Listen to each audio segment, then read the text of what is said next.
The sun blazed overhead like a merciless eye when Tom Bradley stepped onto the covered porch of his ranch house.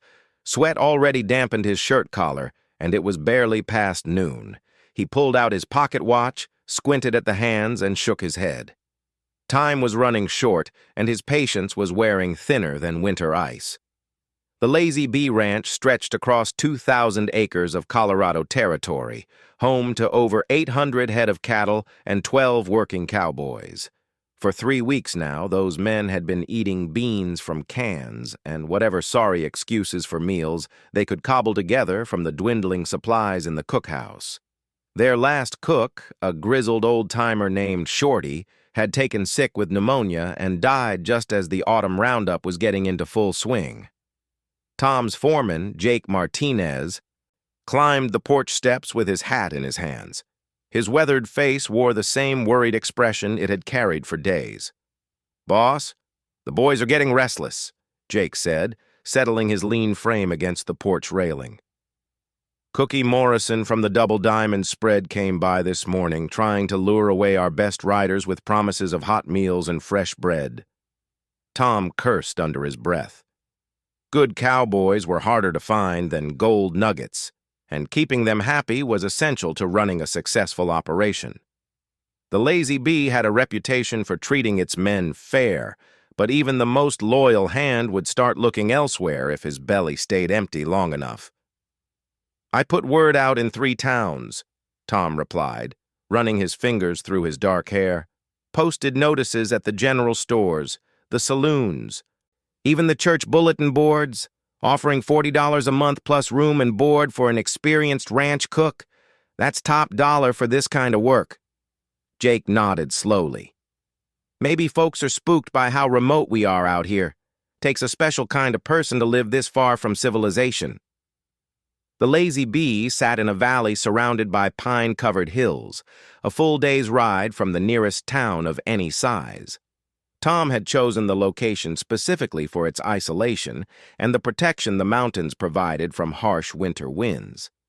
But that same isolation made it difficult to attract workers who weren't already committed to the ranching life. A distant sound caught Tom's attention, and he shaded his eyes to look down the dusty road that led to the main gate. A small cloud of dust was approaching, raised by what looked like a single horse pulling a weathered wagon. His heart lifted slightly. Maybe someone had finally come about the cooking position.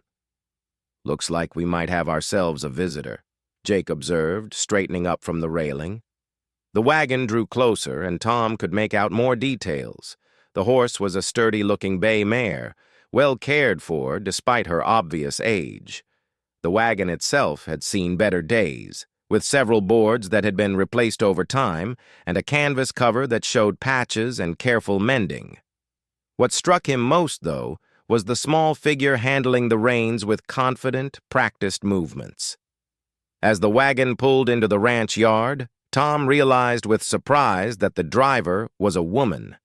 She appeared to be somewhere in her 30s, with brown hair pulled back in a practical bun and wearing a simple blue dress that had been carefully maintained despite showing signs of wear. Her face was serious and determined, with intelligent brown eyes that took in every detail of the ranch buildings as she brought the wagon to a stop near the main house. But what really caught Tom's attention were the 2 small faces peering out from under the wagon's canvas cover. Children. A boy who looked to be about 8 years old, with sandy brown hair and curious eyes, and a girl who couldn't be more than 5, clutching what appeared to be a well-loved rag doll. The woman climbed down from the wagon seat with practiced ease, smoothing her skirts and adjusting her sunbonnet. She walked toward the porch with purposeful strides, her chin held high despite the obvious nervousness in her movements. "Good afternoon," she called out when she was within speaking distance. "I'm here about the cooking position you advertised.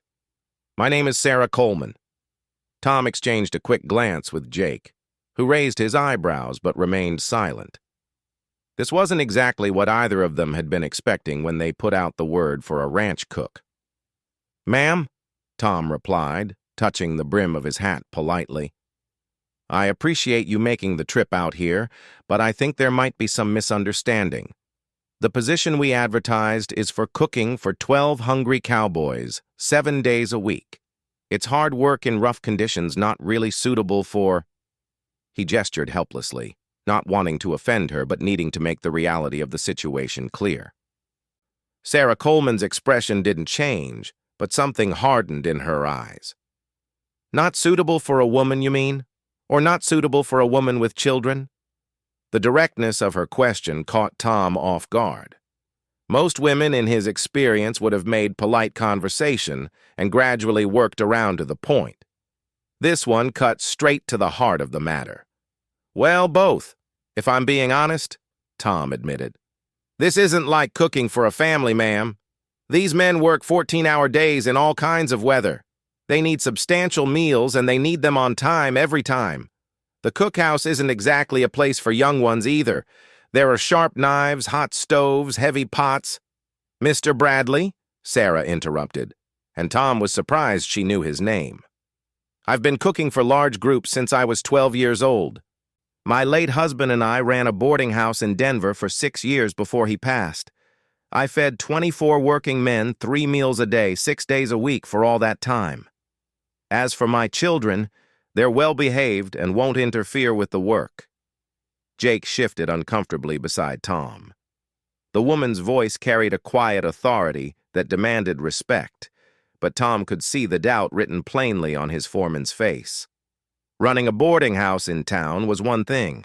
Cooking for cowboys in the middle of nowhere was something else entirely. "Ma'am, I don't doubt your abilities," Tom said carefully. "But there are other considerations. The nearest town is a full day's ride from here. If your children got sick, if you needed supplies, if anything went wrong—" "I understand the isolation, Mr. Bradley. I wouldn't be here if I wasn't prepared for it." Sarah's voice remained steady, but Tom caught a slight tightening around her eyes that suggested this conversation was more important to her than she was letting on. The 2 children had climbed down from the wagon and stood quietly beside it, clearly having been instructed to stay put and not cause any trouble. The boy kept his protective arm around his little sister's shoulders, and both of them watched the conversation between the adults with the kind of serious attention that suggested they understood more than their ages would typically indicate. Tom found himself studying Sarah Coleman more closely. Despite her composed exterior, he could see signs of strain around her eyes and a thinness to her frame that suggested recent hardship. Her dress was clean and well-mended, but it was clearly her best outfit rather than one of several. The wagon, while sturdy and functional, showed the kind of careful maintenance that came from not being able to afford replacement.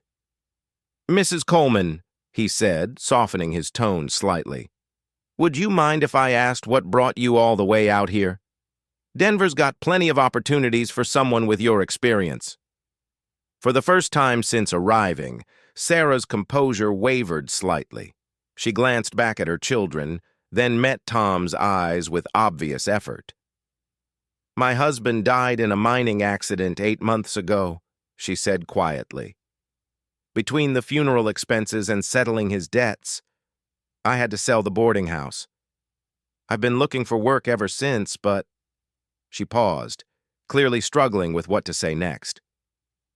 "Most folks don't want to hire a woman with children," Jake said gently, understanding filling his weathered features. Sarah nodded gratefully. "Exactly. They either want someone without family obligations, or they're looking for something I won't do." The last part was said with such firm dignity that both men immediately understood her meaning. Tom felt a stab of sympathy, but sympathy wouldn't help him run his ranch. He needed someone who could handle the demanding work of feeding his crew, and taking on a widow with 2 small children seemed like asking for trouble.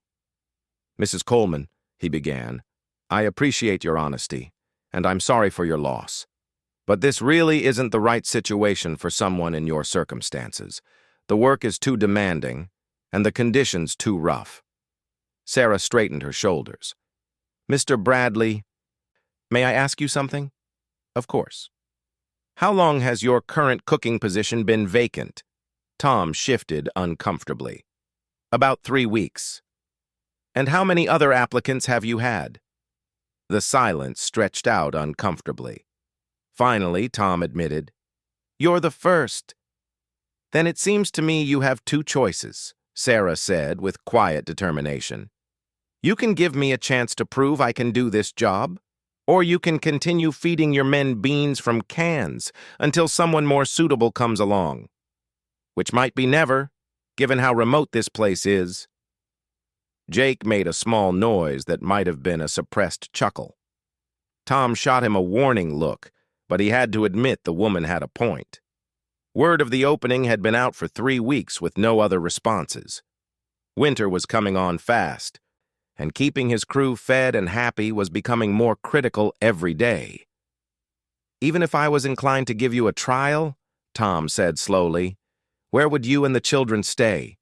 The cookhouse has a small room attached, but it's barely big enough for one person. We've been sleeping in the wagon for the past 2 weeks, Sarah replied matter-of-factly. We can continue to do so until other arrangements can be made. The casual way she mentioned sleeping rough for 2 weeks told Tom more about their circumstances than any amount of explanation could have. These weren't people playing at hardship. They were genuinely desperate, which made him want to help them, but also made him more cautious about taking them on. Mrs. Coleman, he said finally, I appreciate your determination, but... Papa? The small voice came from the little girl, who had moved closer to the porch. Her wide blue eyes looked up at Tom with the kind of trust that only very young children could manage. Are you the man who's going to let Mama cook for you? Tom felt something twist in his chest. The child's voice was sweet and hopeful, and her faith that everything would work out was almost painful to witness given what he was about to say.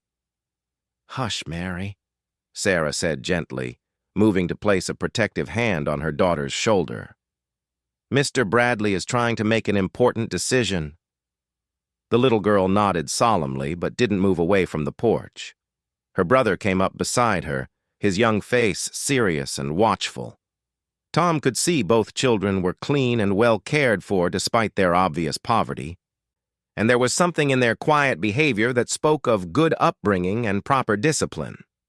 Jake cleared his throat softly.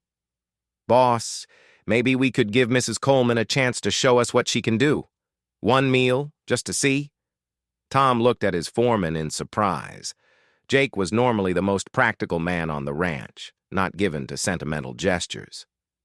The boys are getting mighty tired of beans, Jake added with a slight grin. Might boost morale just to smell real cooking again, even if it don't work out long term. Sarah's face lit up with hope. I would be grateful for the opportunity, Mr. Bradley. Just let me cook 1 meal for your men. If they're not satisfied, we'll be on our way with no hard feelings. Tom studied the small family standing in his ranch yard. The woman's quiet determination, the children's patient behavior, their obvious need balanced against his practical concerns about the arrangement. His logical mind told him this was a bad idea. A widow with children had no business trying to cook for a crew of rough cowboys in the middle of nowhere. But his crew needed feeding. Winter was coming, and he hadn't had any other applicants. Maybe Jake was right. Maybe 1 meal wouldn't hurt anything, and it might settle the matter once and for all. All right, Mrs. Coleman, he said finally. 1 meal. Supper tonight for 12 men plus ourselves. If you can manage that to everyone's satisfaction, we'll discuss terms for a longer arrangement. The smile that spread across Sarah's face was like sunshine breaking through storm clouds. Thank you, Mr. Bradley. You won't regret this.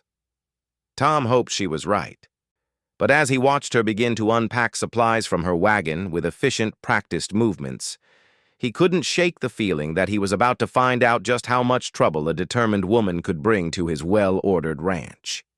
Sarah Coleman moved through the cookhouse with the practiced efficiency of someone who had spent years managing large kitchens.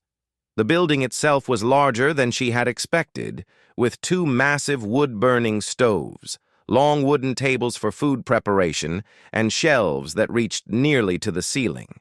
What impressed her most was how well organized everything was, despite weeks of neglect.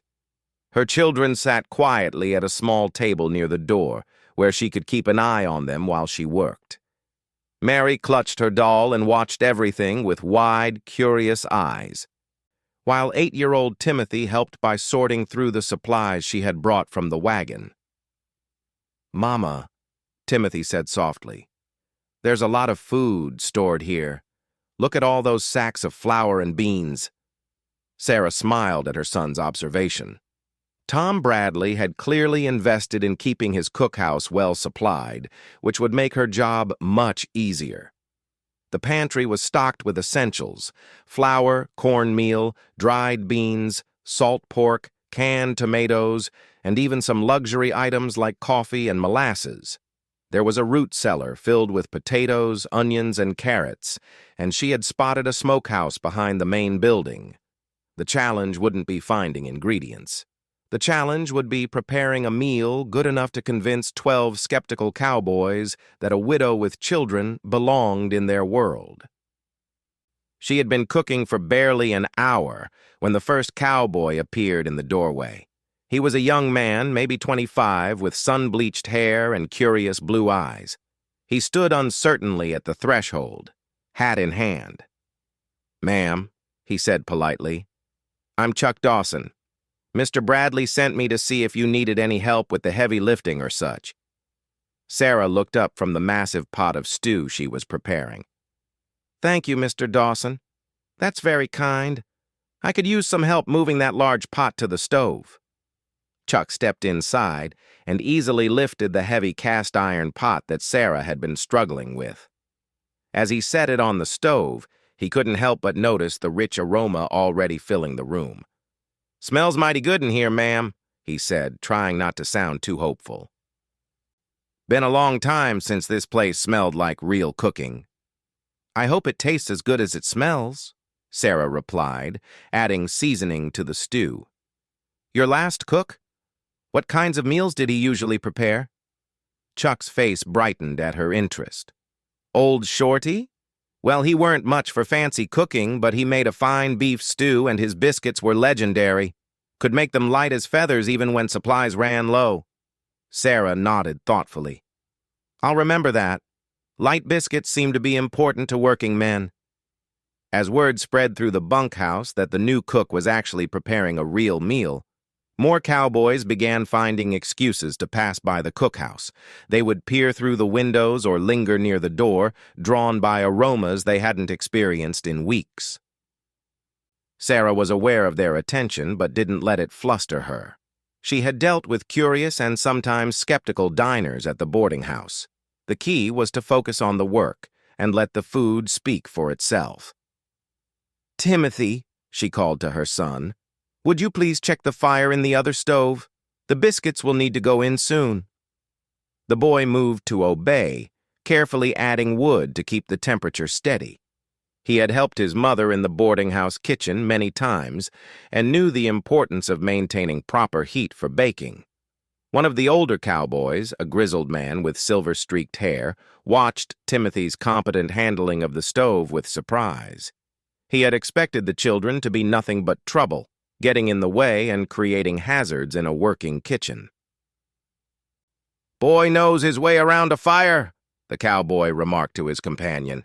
Sarah overheard and felt a surge of pride. "Timothy has been helping me cook since he was 6. Both my children understand kitchen safety." As if to prove her point, little Mary climbed down from her chair and carefully carried her empty water cup to the basin, moving slowly and deliberately to avoid any accidents. The cowboys watching were impressed despite themselves. These weren't wild, unruly children who would cause problems. They were well-behaved young people who understood their environment. The sun was beginning to set when Sarah put the final touches on the meal. The beef stew simmered with tender chunks of meat, potatoes, carrots, and onions in a rich brown gravy. Fresh biscuits waited in the warming oven, golden brown and perfect. She had also prepared a large pan of cornbread and found enough ingredients to make a simple but satisfying apple cobbler from dried fruit. Tom Bradley arrived at the cookhouse just as Sarah was setting plates on the long dining table. He had spent the afternoon trying not to think about the gamble he was taking, but the aromas coming from the kitchen made it impossible to ignore what was happening. "Mrs. Coleman," he said, surveying the spread she had prepared, "this looks impressive."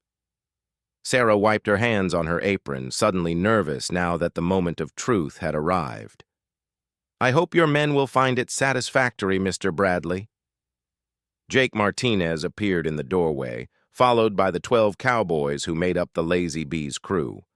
The men filed in quietly, caps in hand, clearly unsure of the protocol for dining with a lady and children present. Most of them hadn't shared a meal with respectable women in months. "Gentlemen," Tom announced, "Mrs. Coleman has prepared supper for us. Please take your seats." The cowboys settled at the long table, stealing glances at Sarah and the children while trying to maintain proper manners. Chuck Dawson, who had helped earlier, smiled encouragingly at Timothy and Mary. A few of the others nodded politely to Sarah. Sarah began serving, ladling generous portions of stew onto each plate and placing fresh biscuits alongside. The men waited politely until everyone was served before beginning to eat, a courtesy that surprised Sarah. She had expected rougher manners from men who spent their days working cattle. The first spoonful of stew brought immediate reactions. Heads lifted, eyes widened, and the tentative expressions on weathered faces transformed into looks of genuine pleasure. "Ma'am," said Pete Williams, the oldest member of the crew, "this is the finest beef stew I've tasted since leaving my mother's table 20 years ago." Murmurs of agreement went around the table. The meat was tender, the vegetables perfectly cooked, and the gravy rich without being too thick. But it was the seasoning that really set it apart. Sarah had used herbs and spices in combinations that elevated simple ingredients into something special. "These biscuits," added another cowboy, breaking one open to reveal the fluffy interior, "they're light as clouds. How'd you manage that with this old stove?" Sarah smiled, relaxing slightly as she saw the genuine appreciation on their faces. "It's all about the temperature and timing. Each stove has its own personality once you get to know it." As the meal progressed, the atmosphere in the cookhouse grew more comfortable. The men began talking among themselves, praising different elements of the meal and sharing their appreciation with Sarah. Even the children seemed to enjoy the company, with Timothy answering polite questions about their journey and Mary charming everyone with her shy smiles. When Sarah brought out the apple cobbler, the response was even more enthusiastic. Several men asked for second helpings, and Pete Williams declared it was worth the 3-week wait they had endured. Tom Bradley ate quietly, observing both the quality of the meal and the way his men responded to Sarah and her children. He had expected competent cooking, but what impressed him more was how naturally she managed the social dynamics of feeding a crew. She maintained appropriate distance while still being friendly, kept her children well-behaved without being harsh, and seemed genuinely interested in pleasing her diners. After the meal, several cowboys offered to help with cleanup, but Sarah politely declined. "Thank you, but managing the kitchen is my responsibility. I appreciate the offer, though." As the men filed out, each one stopped to thank Sarah personally for the meal. Their genuine gratitude was obvious, and Tom could see that they already viewed her differently than they had when she first arrived. Jake Martinez was the last to leave. He paused at the door and tipped his hat to Sarah. "Ma'am, that was the finest meal we've had in months. If you decide to stay on, you'll have the most contented crew in Colorado." After everyone had gone, Sarah began the cleanup process while her children helped by clearing plates and organizing utensils. The work was familiar and soothing after the tension of the evening. Tom Bradley returned just as she was finishing.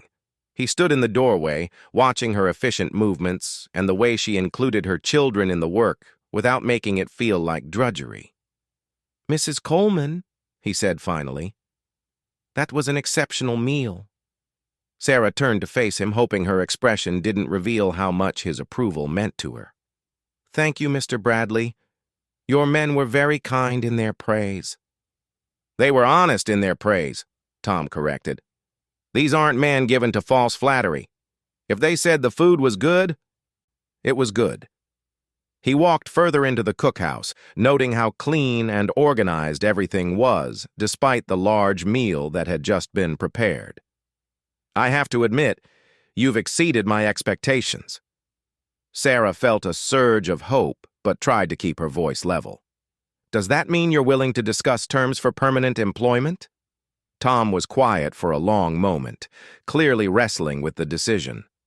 "Mrs. Coleman, you've proven you can cook for my men, and that's not something I can ignore. But I still have concerns about the practical aspects of this arrangement." "What kind of concerns?" Sarah asked, though she suspected she knew. "Housing, for one thing. The quarters attached to the cookhouse really aren't suitable for a family. And what about schooling for your children? The nearest school is in town. A day's ride away." Sarah had been expecting these questions and had thought about them during her preparation for the meal. "As for housing, my children and I are accustomed to making do with limited space. We can manage until something more suitable can be arranged. As for schooling, I taught school for 2 years before I married. I'm perfectly capable of educating Timothy and Mary myself." Tom raised an eyebrow. "You were a teacher?" "Yes, in a small town outside Denver. I have experience with children of all ages and educational levels." This new information put a different perspective on things. A woman who could both cook for a large crew and educate her children was considerably more self-sufficient than he had assumed. "There's something else," Tom said slowly. "Winter up here can be brutal. We sometimes get snowed in for days at a time. The isolation can be overwhelming for people not used to it." Sarah's expression grew thoughtful. "Mr. Bradley, may I ask you something personal?" He nodded. "Do you think less of me because I'm a woman trying to do a job typically done by men?" The directness of her question caught him off guard. "No, ma'am.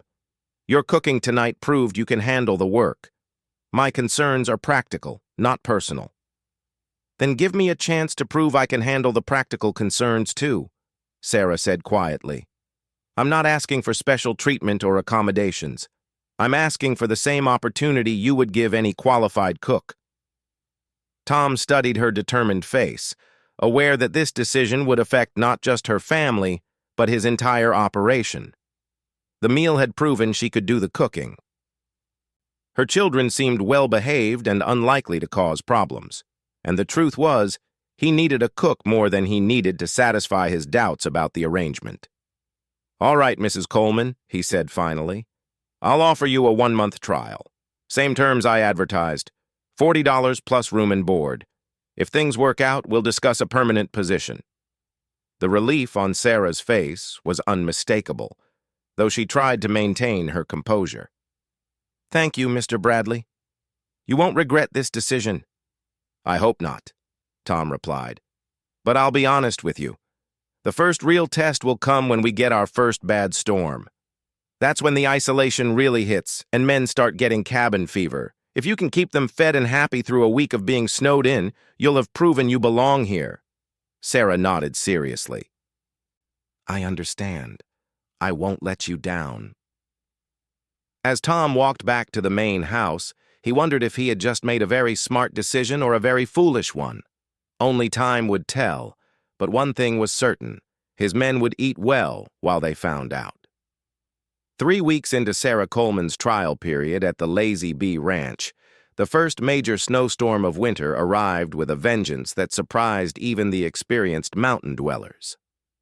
What began as light morning flurries quickly developed into a howling blizzard that dumped 3 feet of snow in 18 hours and showed no signs of stopping.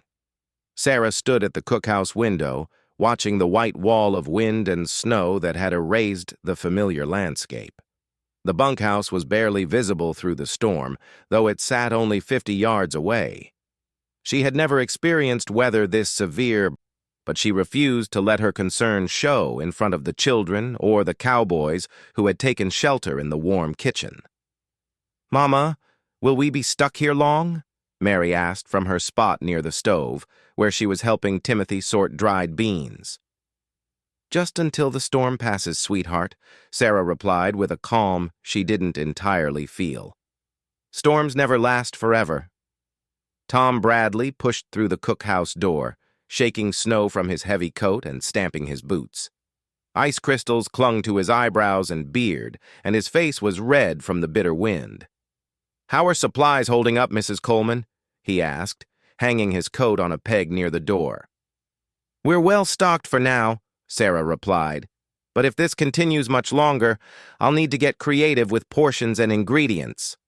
Tom nodded grimly. "The weather station in town reported this could last another 3 days. We've got all the men bunked in the main buildings to conserve heat and firewood." Sarah had already noticed the increase in mouths to feed. What had started as 12 cowboys for meals had grown to 15 as the storm forced everyone to abandon outlying cabins and gather in the main compound.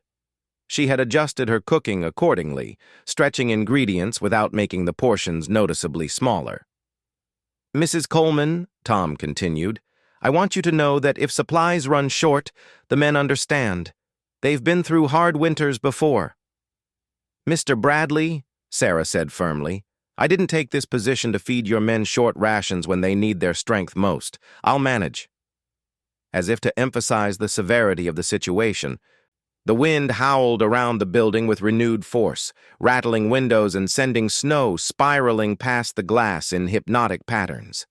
The temperature had dropped so low that ice was forming on the inside of the windows despite the heat from the stoves. By the second day of the storm, the challenges had multiplied. The root cellar was accessible only through an outside door that was becoming increasingly difficult to reach through the mounting drifts. The smokehouse was completely buried, making it impossible to retrieve the preserved meats stored there. Sarah found herself working with diminishing supplies while cooking for increasingly hungry men. The psychological effects of confinement were becoming apparent as well. Cowboys accustomed to spending their days outdoors were restless and irritable. Card games in the bunkhouse had devolved into arguments, and Tom had already had to intervene in 2 near fights between men who normally got along well. It was during this tense period that Sarah made a decision that would define her relationship with the Lazy Bee crew forever. Instead of simply sending meals to the bunkhouse as usual, she announced that everyone would eat together in the cookhouse. "But ma'am," protested Chuck Dawson, "there ain't near enough room in here for everyone." "We'll make room," Sarah said firmly. "Bring whatever chairs and stools you can find. We'll squeeze together." Jake Martinez looked skeptical. "Mrs. Coleman, some of these boys get a mite rough when they're cooped up.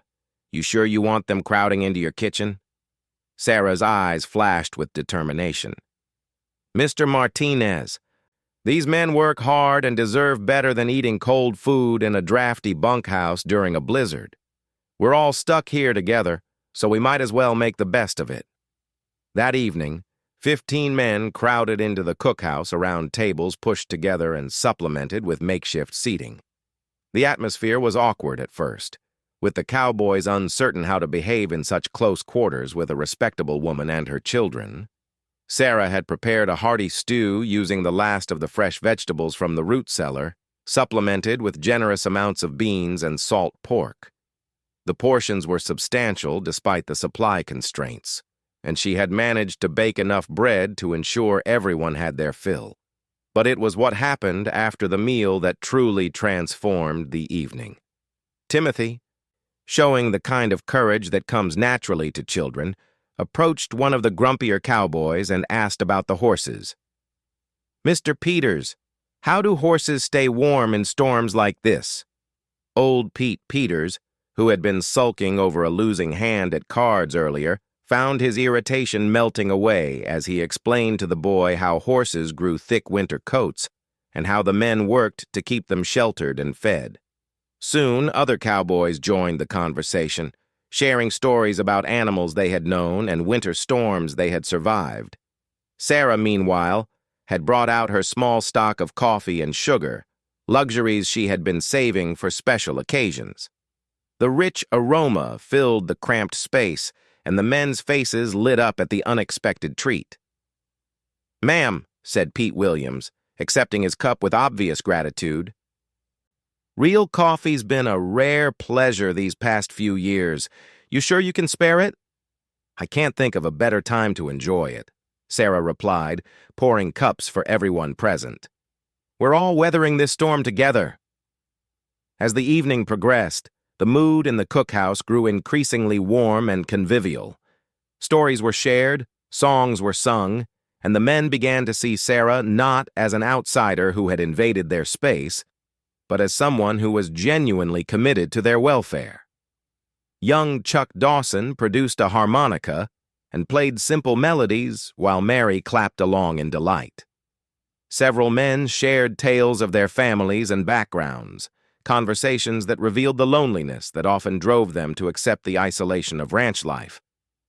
Sarah listened to these stories with genuine interest, asking thoughtful questions and remembering personal details that showed she valued the men as individuals rather than simply as mouths to feed. When it came time for the evening to end, nobody wanted to leave the warmth and companionship of the cookhouse. But Sarah was practical about the matter. "Gentlemen, we all need our rest. Tomorrow will bring its own challenges, whether the storm continues or not." As the men bundled up to return to their quarters, each one thanked Sarah personally for the evening. Pete Williams summed up the group's feelings when he said, "Ma'am, I ain't felt this much like I had a home in 20 years. The third day of the storm brought new challenges when one of the cowboys, a young man named Billy Harper, developed a high fever and severe cough. With the nearest doctor a day's ride away under normal conditions and the storm still raging, Tom was faced with a medical emergency he couldn't handle alone. Sarah didn't hesitate to step forward. "I have some experience with nursing," she told Tom. "At the boarding house, I often cared for guests who took sick." She moved Billy into the warm cookhouse, setting up a makeshift sickbed near the stove where she could monitor his condition while continuing her kitchen duties. She prepared medicinal teas from herbs she carried in her supplies and used cool cloths to bring down his fever. Timothy and Mary helped by keeping quiet and staying out of the way, understanding instinctively that their mother was dealing with something serious. The other cowboys checked on Billy regularly, clearly concerned about their young colleague. "Will Billy be all right, Mrs. Coleman?" asked Chuck, his usual cheerfulness replaced by worry. "He's young and strong," Sarah replied, adjusting the blankets around the sleeping patient. "The fever's beginning to break, which is a good sign. He should be back on his feet in a few days." Her confident manner and obvious competence in dealing with the medical emergency impressed the men more than even her cooking had. Here was a woman who could not only feed them well, but could also care for them when they were vulnerable and afraid. On the fourth morning, the storm finally began to clear. The wind died down to occasional gusts, and patches of blue sky appeared between the clouds. The immediate crisis was over, but the aftermath presented new challenges. The ranch buildings were buried under snowdrifts that reached the roof lines in some places. Paths had to be dug to the essential buildings, and the process of digging out would take days. The cattle had survived by sheltering in the draws and valleys, but finding and feeding them would require enormous effort. Sarah faced her own challenges in the form of critically low food supplies. The storm had lasted longer than anyone anticipated, and feeding 15 men for 4 days had depleted her carefully hoarded stores. She was down to beans, flour, a few potatoes, and the emergency salt pork that was supposed to last until spring. But instead of panicking or making excuses, Sarah simply adjusted her approach. She began preparing meals that stretched the available ingredients as far as possible, while still providing adequate nutrition for men who would be doing heavy physical labor to dig out from the storm. She made enormous pots of bean soup thick with vegetables and chunks of salt pork. She baked bread daily to ensure the men felt full, even when the protein portions were smaller than usual. And she used every cooking technique she knew to make simple ingredients taste satisfying and varied. More importantly, she maintained the communal dining arrangement that had proven so successful during the storm. Each evening, the men gathered in the cookhouse not just for food, but for companionship and the sense of family that Sarah had somehow created in the most unlikely circumstances. Tom Bradley watched these developments with growing amazement. He had hired Sarah to cook, but she had somehow become the heart of his operation. The men worked harder, complained less, and showed more loyalty to the ranch than he had ever seen before. "Mrs. Coleman," he said one evening after everyone else had left the cookhouse, "I think we need to discuss making your position permanent." Sarah looked up from the bread dough she was preparing for the next day's meals. "Are you satisfied with my work, Mr. Bradley?" "Satisfied?" Tom shook his head. "Mrs. Coleman, you've done more than just cook for my men. You've created something I didn't even know was missing from this place. You've given them a sense of home." Sarah's hands stilled on the dough. "These are good men, Mr. Bradley. They just needed someone to recognize that and treat them accordingly." "The point is, you recognized it when I didn't," Tom said. "I'd like to offer you a permanent position, with a raise to $50 a month. And I'll have the men build a proper house for you and the children come spring." Relief flooded Sarah's face, though she tried to maintain her composure. "Thank you, Mr. Bradley. We'd be honored to stay." As winter gradually gave way to spring, the changes Sarah had brought to the Lazy Bee Ranch became even more apparent. The men took pride in their appearance and behavior in ways they never had before. They helped with tasks around the cookhouse without being asked. They treated the children with protective affection and respect.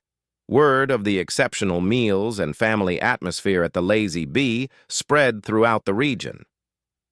Other ranchers began trying to lure away Tom's cowboys with offers of higher wages, but none of them left. They had found something more valuable than money, a place that felt like home. Sarah Coleman had arrived at the ranch as a desperate widow with children, looking for any work that would keep her family together. She had proven herself not just as a cook, but as someone who understood that feeding people involved more than just providing food. She nourished their spirits as well as their bodies, and in doing so, she had found her own place in the world.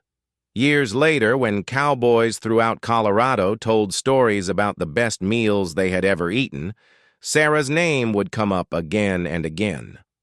But those who had weathered that first winter storm with her knew that her real gift wasn't just her cooking. It was her ability to create family from a group of lonely men who had forgotten what it felt like to belong somewhere. Tom Bradley never again doubted his decision to give a chance to the widow with children who had shown up alone in answer to his advertisement. She had asked for the opportunity to prove herself, and she had done far more than that. She had shown them all what it meant to turn a workplace into a home.